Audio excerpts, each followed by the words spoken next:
बिस्मिल्लाहिर्रहमानिर्रहीम अल्हम्दुलिल्लाहि रब्बिल आलमीन अल्लाहुम्मा सल्लि अला मुहम्मदिन व अला आलि मुहम्मदिन कमा सल्लैता अला इब्राहीम व अला आलि इब्राहीम इन्नका हमीदुम मजीद।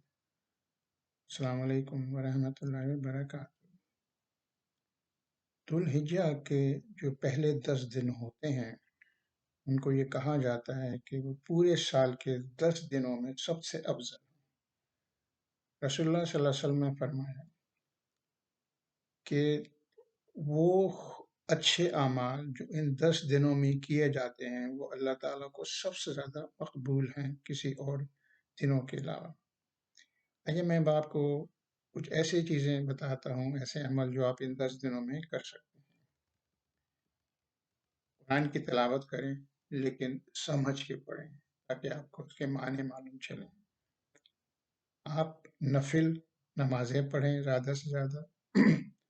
अल्लाह ताला का जिक्र करें इन 10 दिनों में, अपने लिए तौबा करें, इस्तिग़फ़ार करें, रसूलुल्लाह सल्लल्लाहु अलैहि वसल्लम पे दुरूद भेजें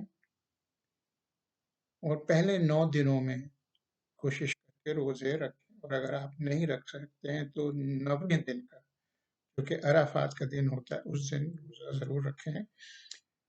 इसलिए कि रसूलुल्लाह सल्लल्लाहु अलैहि वसल्लम ने कहा है कि जो 9वें का रोज़ा अराफात के दिन का रोज़ा रखेगा उसके 2 साल के गुनाह माफ़ होंगे, एक पिछले साल और एक आने वाला साल। इसके अलावा आप ज़्यादा से ज़्यादा सदक़ात दें, आप रिश्तों को जोड़ें, ज़्यादा से ज़्यादा नेक अमल करें, लोगों के दरमियान पीस यानी सलामती और उनके ताल्लुकात को जोड़ें और जो कोई भी किसी भी ज़रूरतमंद है उसकी ज़रूरत को पूरा करें।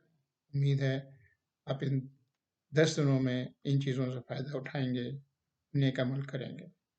अस्सलामु अलैकुम व रहमतुल्लाहि व बरकातुहू।